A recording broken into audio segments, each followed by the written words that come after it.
Alright fellas, how to take off wheel hub assembly 2013 Chevy Equinox.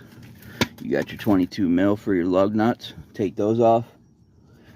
Then when you get those off, get your T30 and you're going to take your rotor bolt off, or your rotor screw.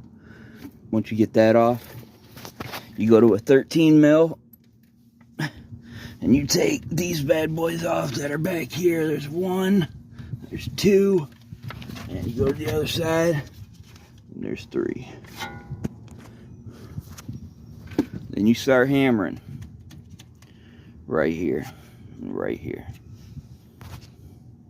Alright fellas, how to take off wheel hub assembly 2013 Chevy Equinox. You got your 22 mil for your lug nuts, take those off. Then when you get those off, get your T30 and you're going to take your rotor bolt off, or your rotor screw.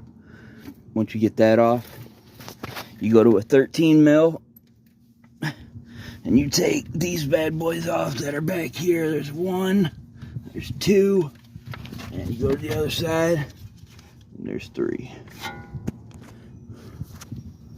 Then you start hammering right here and right here.